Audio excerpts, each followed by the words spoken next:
I love you.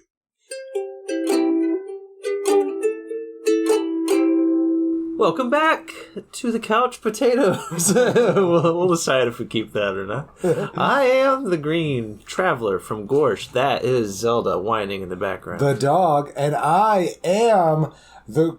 I'm not the green traveler. You can't be. You are. I won't be today. I'm the Faceless Leo, and that's who I am every other episode. So that's who I'll be today. This is Green and Faceless on the Couch, a podcast about movies and TV.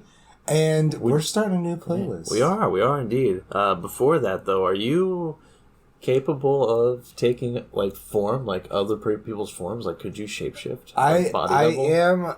I have stretchy. said before that I can mold into other forms, but it's like Ditto. I can't quite get all the details down. That's still useful. That's why I don't go around with a face, except for with my human suit that encases my jelly-like form. Makes sense. I get it. That's good to know. I'll keep that in my back pocket. And you know, I told him, if it's just a suit, why can't it have, washboard abs and big pecs and whatever? They said you'd stand out. That's what they said it would be too auspicious for a 30-something. Yeah. Yeah. They said if you're going to look that good, you have to actually make money. The truth. Okay, so here we are, starting a new playlist. Yes. I honestly didn't know if we'd ever come onto this. I'm very excited for it. It was an eventuality, I'm sure. We're talking about Indiana Jones. Yes, for a long time you've told me it needs to be a playlist, and I said, why? We could just do a trilogy triumvirate. And you said, because there's more than 3 of them. And I said, what? What? No, there's not. And now there's another one coming out, and you were just like, yeah, the 5th one. I'm like, no, this is the 4th one. But then I'm hearing reviews say that there is no movie coming out, and there's still only 3. So we'll find out. I finally caved and accepted to do them one at a time. Yes. Nostalgia won out. You did. We're going to give our money, and that's maybe sad. Maybe it's not going to be worth it, but nostalgia pushes us forward. Yeah, I'm just there to see an 80-year-old man ride a horse. I know. It's going to be funny. It's like watching the fat kid run through a hallway. You know, he would be a good General Patton. He's going to be president of the United States in the Marvel universe. They're going for Thunderbolt Ross, and I assume that's where they're going with it, you know? I see. Yeah. He's kind of like a... Yeah. Okay, well... Who knows? He's been president before. He can be president again. He only served one term in Air Force One, damn it. Air Force One has Nick Fury on... Like, whenever he goes to use Air Force One, Nick Fury's there, and he's like... There's so many goddamn snakes on this motherfucking... That's better than any joke that I was going to stumble onto. So... I'm sorry. We're talking about Indiana Jones and the Raiders of the Lost Ark. I'm sorry. I think it's just Raiders of the Lost Ark. Motherfucker. What? There ain't no Indiana Jones at the beginning of this. It's just Raiders of the Lost Ark. I know. It blows your mind, right? It's like the people always saying there's like, Luke, I am your father, when it's just, no, I am your father. He doesn't say Luke. You're right. Yeah. People think it's Indiana Jones and the Raiders of the Lost Ark. It's not. It's just Raiders of the Lost Ark. Absolute cinema perfection. He's named after the damned dog.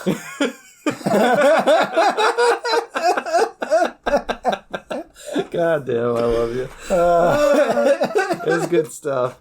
No, I'm curious. Do you remember the first time you watched this movie? Hell no. Okay.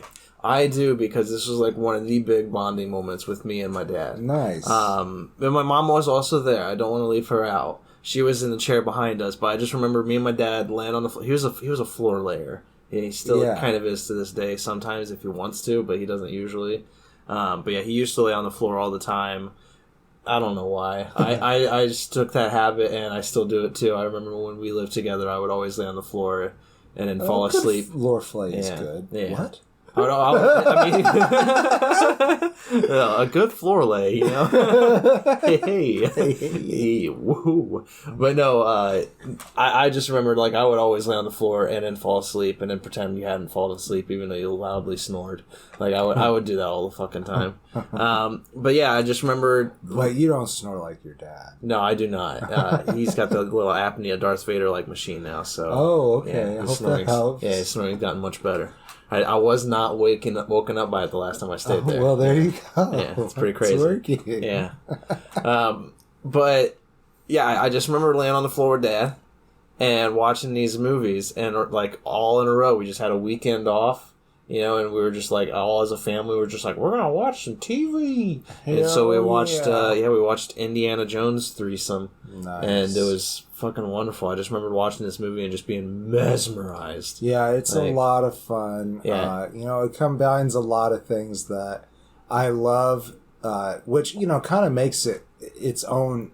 It kind of like made the adventure genre in this time. I know there was plenty of adventure movies leading up to it. And I've always thought it was earlier than 81 as well. I know, right? Yeah. It definitely has that classic feel. Yeah, it like really does. 70s. And I guess it makes sense because Steven Spielberg. Oh yeah. You know, a lot of his stunts and everything that he thought of came from classic movies. Like, right, exactly. You know, he just made them far more advanced and technologically beautiful in this era. But and this is like iconic Spielberg. This is in his creative best. Yes. You know, they were all struggling. There's so many things that were going on in the production because, you know, this is a George Lucas baby. I don't know if you knew that, but I knew that had strong ties to. He thought of this way back in the day, like in the early 70s. I can't remember. Oh yeah, there it is. Lucas, in the early 70s. Oh. He wanted to do, you know, he loved these kind of movies back in the early 20th century, the serial films, as it says here. But like he loved these ideas of like each movie would be its own big adventure, and you know it's kind of like today we still have that with what's that, the Hercule Poirot films. There's other ones too. Yeah, so many. I can't Knives really Out kind of is its own nowadays. film. Now it is, and you know you could say that until the latter parts of the Fast and Furious movies. Yeah, kind of, yeah. So it's just like, it's really cool because it's like, that's what he wanted to do. He wanted to build this. He thought of this... Pirates of the Caribbean. That's a good one. But yeah, he just created this archaeologist character that he called Indiana Smith. And he told it to his friends. Yeah, I know it doesn't work that well. Like, it really Jones doesn't. is the better common name. They really did a good job at changing that from Indiana Smith to Indiana Jones. But yeah, Lucas decided to do Star Wars, and while doing Star Wars, he was just way too bogged down in everything.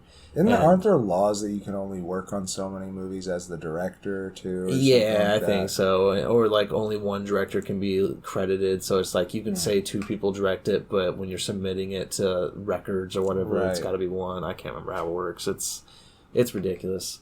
But and you know Lucas, you know he didn't have the time to write it, but he thought it was an interesting idea, and he pitched it to Spielberg. Spielberg was like, "Fuck yeah, that sounds fun." And I honestly don't know what Spielberg thought. That's just that's my interpretation. I'm sure he said "fuck yeah." But they hired the great Lawrence Kasdan, who George Lucas turned to Lawrence Kasdan to write Empire Strikes Back. Oh, okay. So like this guy is phenomenal. He's done so many of my favorite childhood films in regards to the writing, that is. But the writing's very loose in in Raiders of the Lost Ark, at least. It's kind of just like bullet points for scenes because the way Spielberg thought of it was these great big set pieces. Everything was a huge fun action set piece. And so it's you know, it opens up with Indy he's going to explore, I can't remember where. It's got to be somewhere in South America. Ooh. Peruvian. Ooh, nice. Nicely done. Booby-trapped Peruvian temple. That's right. And he steals... he archaeologicalizes a golden idol. Saves. He steals it. It was steal there for a reason. Okay. If you're gonna, if there's gonna be any negatives to the Indiana Jones, at least to this movie in particular, it's that as an archaeologist, he gives a bad name to archaeologists. Yeah, he sure does. However, he's supposed to be the good archaeologist. Yeah, he has a moral backbone. He does have a rival who's also in this scene. Yeah. He comes around time and again because he ends up working with the Nazis later. But Rene Belloc. Excuse me. Played by Paul Freeman. He is also an archaeologist, but I don't feel that is the right term for him. He is really a looter. Yeah. Sure. Both of them are looters, technically. Yes, but Jones is doing it to for the same. He is doing it for scholarly reasons. That's true. Rene Belloc is just in it to sell that shit. I like the way you said it that time. That was nice. Rene Belloc. It just came off the end. It's nice. A lot of gut in there. No, he's doing it to help the Nazis. Who knows? If things have fallen, if certain historical items, say, I don't know, the Ark of the Covenant, were to fall into the hands of the Nazis, the world literally would be at risk. It would. So that's true, because no army has failed when they've carried the Ark of the Covenant. It provides them protection. That's right. So the American government does come to Indiana Jones, played by Harrison Ford, and Marcus Brody is there as well, and he's played by Denholm Elliott. That's right. And he's the curator, I guess, but I thought he worked for the university as well. Maybe they both do. Or maybe it is a university museum. That's exciting. I like that. University. At a university. A university. A university. A unimuseum. Ooh, no. A uniseum? Uniseum. Welcome to the Uniseum. Welcome. This is Indiana Jones, and this is the stuff that he found around the world, and without giving any compensation to the native peoples, brought here. That's true. And now there's negatives. It's certainly questionable. I can't do this because I love these fucking movies. Yeah, no. It's just like as an adult in our modern lens of things, right? We can see how it's not a really good hero. No, from a politically correct standpoint, fuck Indy Jones.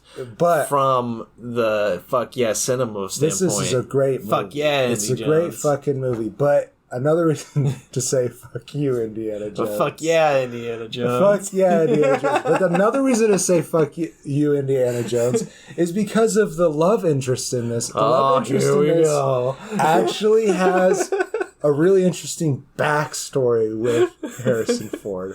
So with Harrison or with Indy? With Indy. There might be a backstory with Karen Allen. I was like, oh God. And Harrison Ford. I don't know. That's not what I meant to bring up. But he goes out to find Marion Ravenwood's father. Well, that's a good name. Marion Ravenwood? Yeah, that's a good name. Yeah, it is. I like that name. Yeah, it makes me think of a desk. Oh, that's fair. Ravenwood, yeah. Yeah. Yeah, that's fair. And also the Mad Hatter. I was going to say, I think Nobility. Oh. I feel like that's a good royalty name. Yeah. I would follow the Ravenwood. But somebody that is going to portray that trust later in the plot. Yeah. We'd kill that queen. However, Marion is a great character. She's a badass woman and a really high-functioning alcoholic. Yeah. She's tough, though. She's tough, yes. So Indy comes, swings around, goes to Tibet. Yeah, it's Tibet. And filmed in Tunisia. Modern day Myanmar. I think that's how you say the country. Yeah. Myanmar? Yeah, I know what you're saying. Yeah. M-Y-A-N, yeah. Yeah, Myanmar. Anyhow, they meet up there at her bar. Yeah. She got it, man. Yeah, and while they are there, this Nazi guy, Major Arnold Taut.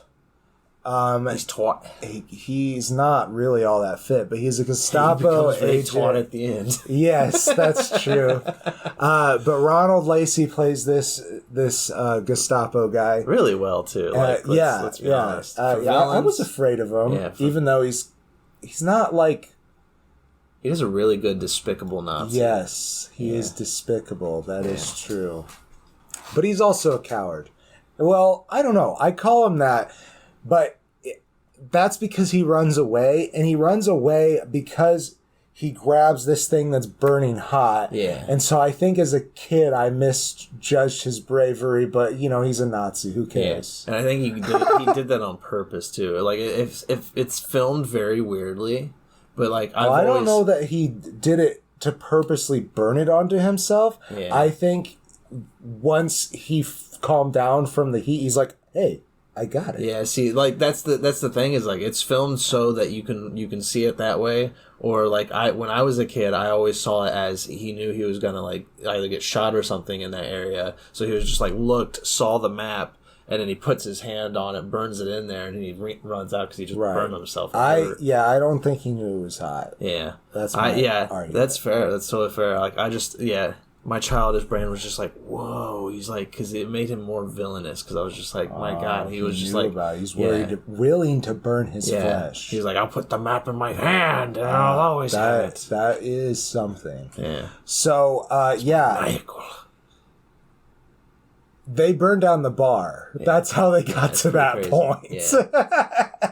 Yeah. And then Marion is hitching herself to Indy because she's like, fuck you, you're gonna help me get the money back for this bar. Also, she was saying fuck you right when he walked through the door because Indiana Jones, that is, had an affair with her when she was a teenager, like a 15-year-old teenager. That's fair. And he was in his 20s. Yeah. And it was like the 20s. Now, we looked 1920s. it up. Yeah, we looked it up. Age of consent in certain states. We didn't really technically look up California, which is, I think, where she was. Yes. But it's very possible it still was legal relationship for him to have. It's weird. It's very weird. That it is a part of this movie. Yeah. She's of age now. She's of age now. The character, well, yeah, I mean, they're like, he's in his 80s and she's like 70 something, right? And according to the dialogue of this movie, you could just see it as like maybe she had a huge crush on him and was like tagging on him, and he was just like, "You're a kid, leave me alone."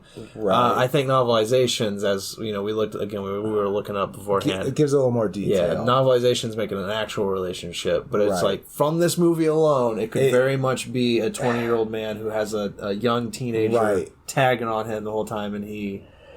She's upset because he kept pushing her away because he's like, you're fucking 15. Right.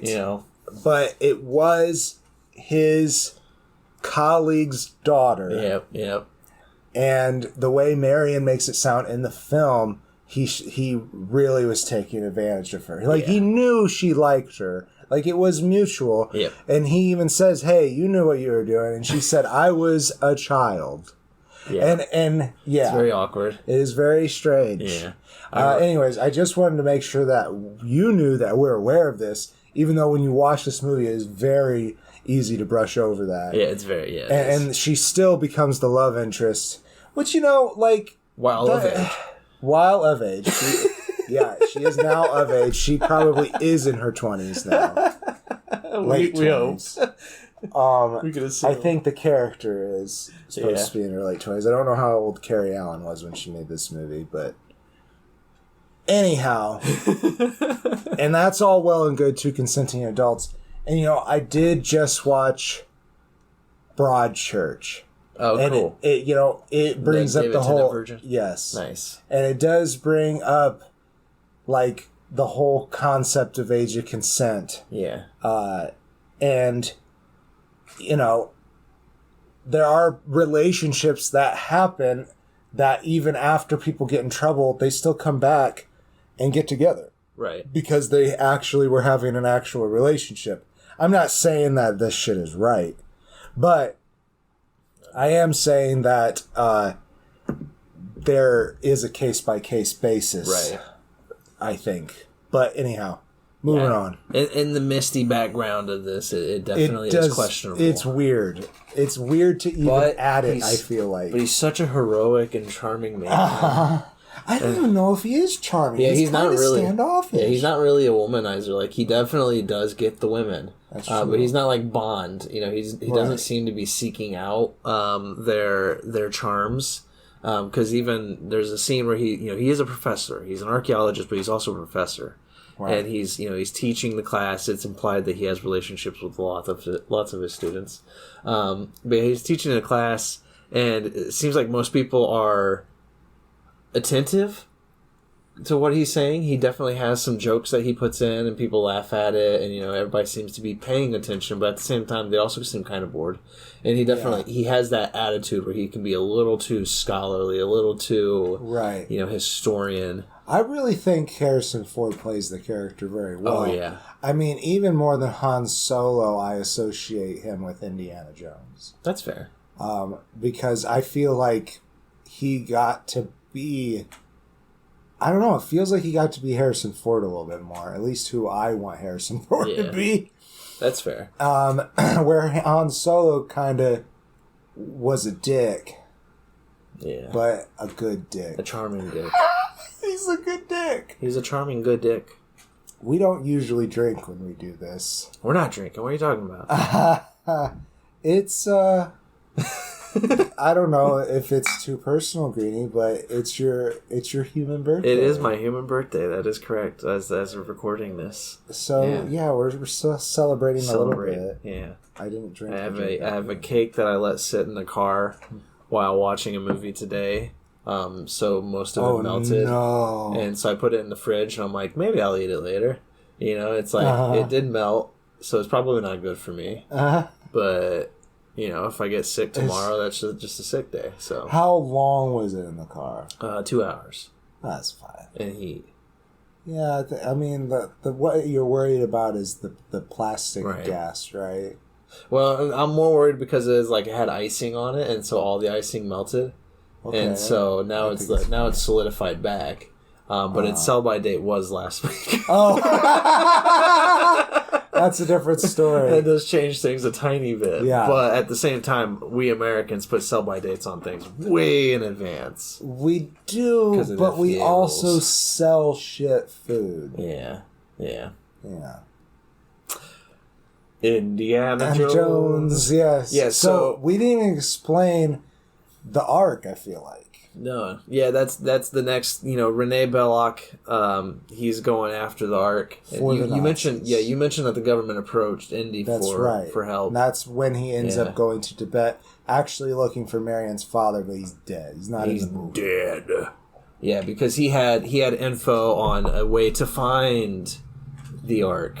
It's like it's one of those beautiful. I love this movie because of it's like National Treasure, but like way better. Yeah. Because it's just like it's a mystery. I don't think there would be a National Treasure without. Yeah. National Treasure really did there's a lot of stuff that they took straight from Indiana. Oh fuck yeah! And it's really cool, but this one is very nice and cinematic and the search, because it's to even find the Ark, you have to find this spear. It's not a spear, it's a staff kind of thing, right? And then you have to go stand in a specific spot to let the sun hit it so that it shines on a specific area. You can find a map, and that's in Egypt. Yeah, it's on a scale map of the city in Egypt that it is in.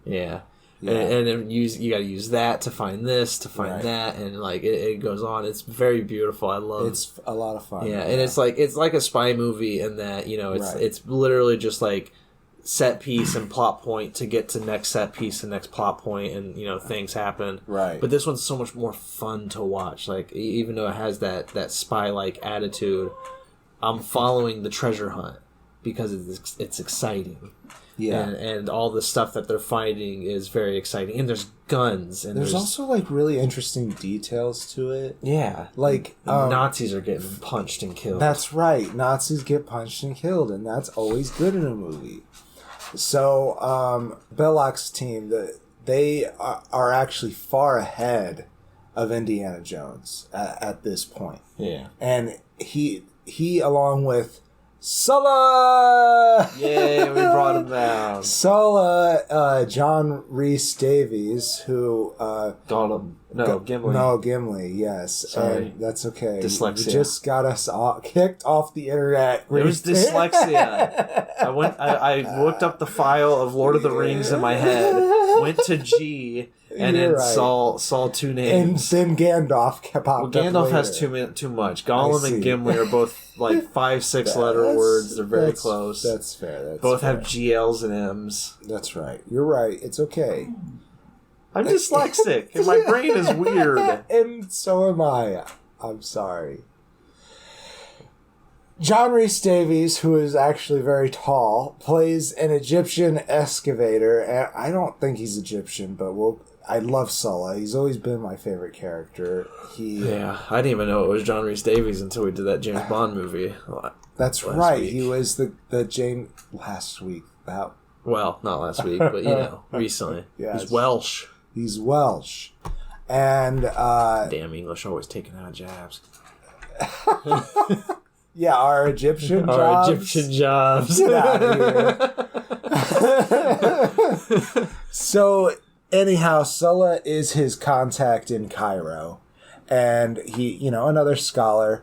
And he helps him get to the dig site by, disguising themselves as workers. And they have more information than the Nazis do. And that's how they figure out that the Nazis are digging in the wrong place and go to the right place, only to get caught by the Nazis. Right. It's one of those nice moments where it's just like, the bad guys are, they don't have the help. They don't have the friends. Right. But Indy's got the friends. That's right. It's nice having family. It's all about family. Here on Green and Faces on the Couch, we talk about why every franchise is Fast and Furious. It's all about family. They have found the root of what makes storytelling good.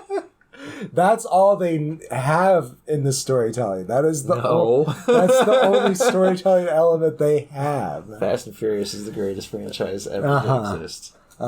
Best everything. I think this might be the last episode of the podcast. It goes beyond the Bible. So ask any Christian in the South. It's Fast and Furious 10 Commandments. Then baby Jesus. You're talking about the movie, The 10 Commandments, Both, right? Yeah. Oh, okay. Yeah. So the Ark of the Covenant, by the way, has the 10 Ten Commandments in it, and not the God's rewritten face. ones. The ones that are smashed. Yeah. I didn't know that. Yeah. I figured that growing up as a kid, I figured they would have used the ones that Moses redid. Yeah. When he went back up to the mountain. Right. Those are elsewhere, I guess. Yeah, I guess so. Who knows? But anyways, in Jewish lore, the kings would have this out in the battlefield to motivate the men, Right. and it supposedly had, great spiritual power and also like lasers. Yeah. well, that's the thing. I think that's why it's the broken ones, is because it's like it's a protection spell kind of thing. It's just like if you're not pure, like the Nazis at the end of this movie. Spoilers for a 43-year-old movie, 42-year-old movie. Yeah, guess what? The Nazis don't win. No, yeah, they're impure. Yes. And they are trying to harness the Ark. Yeah, And- they think like they're so fucking twisted that they think God just up and switched his favorite people. Well, I mean, Come on. I think in their mindset. I mean, I guess it could have been. There was probably a religious aspect to Germany at the time, but I think in their mindset it was probably just science. Like this thing, it protects. Okay. So we gotta figure out what makes. I don't it protect. think it was just It wasn't, science no. because Hitler was very well known, obsessed with the occult. Yeah, exactly. But no, that's what I'm saying though. Is just like I don't think they were thinking that God was just going to switch his mindset. I think they just thought if we command this, it is ours and it protects us. That's right. They did do a rabbi ritual led by Renee Belloc. Yeah, that's good stuff. Yeah. It's funny. It's weird. And then, but when they do open it though, it's just like because they are impure and because it's like the broken tablets. He broke them because humans were being impure, worshiping a golden idol and everything. Mm-hmm. So it's just like I feel like that's why it's like that's what gives its protection spell, like the broken ones. Is like they know what impurity is. I see. Those ones do. I don't know. I don't honestly know. I'm making up bullshit on the spot, but like.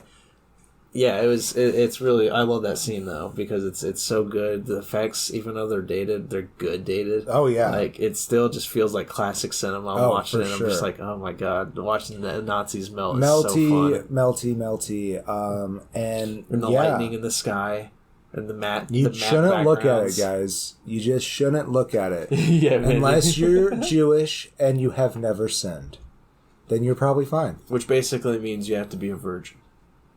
I mean, unless you have been married.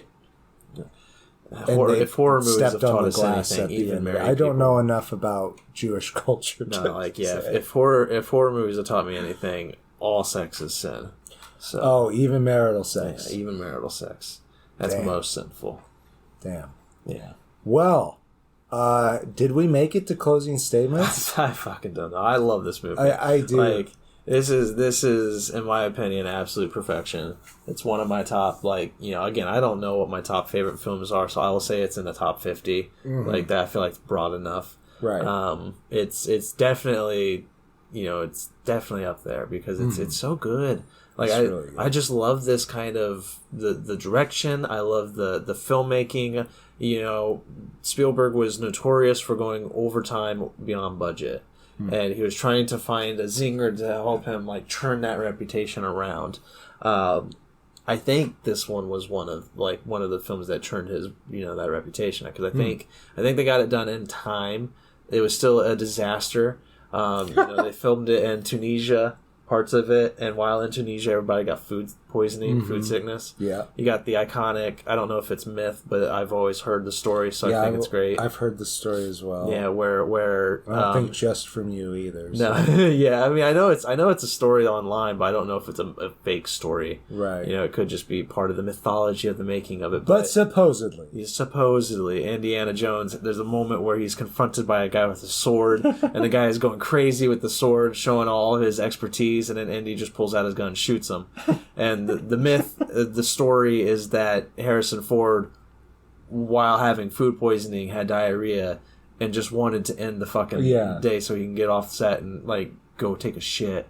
Yeah. And so that's why he did it. And they were just like, that's funny, we're keeping it in. Who knows? I mean, Spielberg is notorious for over storyboarding everything. So it's that makes me question if he would actually let his storyboards go away. He's just like, no. You need to fight him with the whip. This is where we show that you can make the whip dance like a snake. Yes. Come on. And the snakes in this one, too. There's a pit of snakes. Oh, that's right. Indiana Jones does not like snakes. Yep. Also, supposedly, he kept on losing his hat, so they stapled the hat to his head. I don't know if that was in this movie or in the second movie. Interesting. That would suck. Harrison Ford said it did. Wow. Yeah. I mean, he has the iconic, losing his whip and, grabbing that from underneath the He does it with the hat, too. Yeah. I think, and then the next one, that's, an iconic thing now. It's every movie has to have him grabbing some item. Under a closing door. It's hilarious. Closing vertical door. Gotta love it. Yeah. Love franchise staples. No, I love it. This movie is utter perfection to me. It's nostalgic. One of my I can't watch this movie without thinking of my dad, so it's that's very nice for me. So it's an easy 4 stars. Nice. It's definitely nostalgic for me as well. I'm sure that my father is the one who introduced it to me as well, but I do not remember the first time watching this. I do remember, however, not being allowed to watch the last scene where the Nazis melt. Oh, that's fair. However, the first time I watched it, I definitely did. Yeah.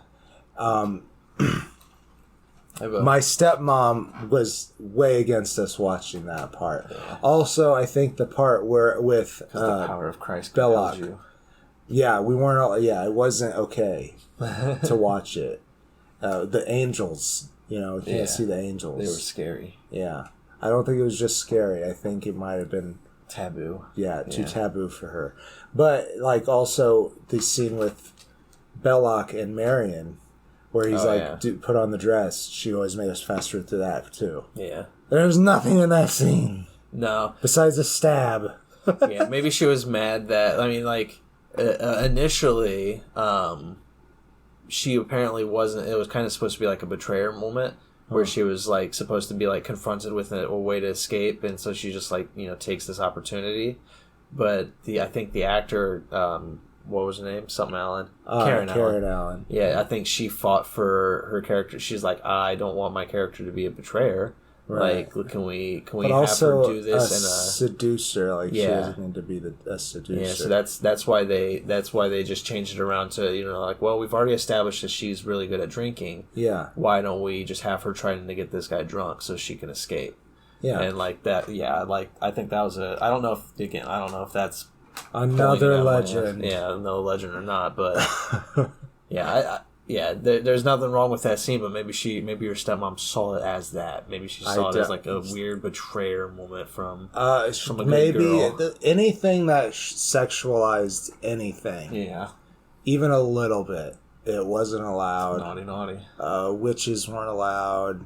Repress your penis! Ghosts probably weren't allowed. Anyways, Face and a Half movie. It's a classic. I know I threw a lot of complaints at it, but it's just me watching it as a critic. Trying to appeal to the politically correct people so that we don't get canceled.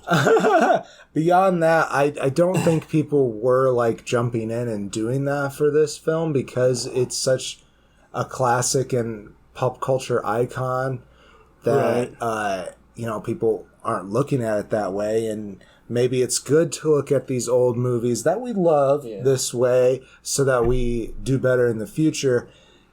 Not to say that the things that I complained about were wrong for this movie, because it is a century ago that we're talking about, pretty much. Yeah. And it's a period film. Yeah. So people acted differently. And well done. Yeah. And I will also say, to bounce off of what you were saying about not being allowed to watch the melting scenes. Yeah. It was kind of funny because I remember specifically watching these movies because of my mom and dad's interactions during those moments, where my mom would be like, "Cover their eyes, cover his eyes," like we don't want them to see this. And Dad just being like, we have the VHS.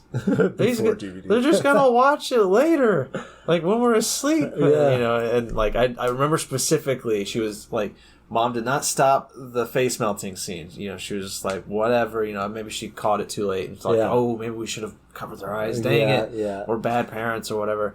But during the Kali Ma scene and the next one, I remember a lot where she was just like, no, cover their eyes, cover their eyes. And that's when Dad was just like, what are you talking about? Like, the myth behind that one's pretty funny too. Oh, I love it. Okay, I think we did the show. Indeed. Until Temple of Doom. That's right. Well, that's not true. We'll see you later this week with even more classic films. We got a lot of classics coming this summer, it seems like. See, this one's Indiana Jones and the Temple of Doom. See, that's why I was confused. Yeah. Well. Are they all like Indiana Jones? Yeah, Indiana and the Last Crusade. It's the only one that didn't have Indiana Jones in the title. It's weird. Yeah. Weird. End of show.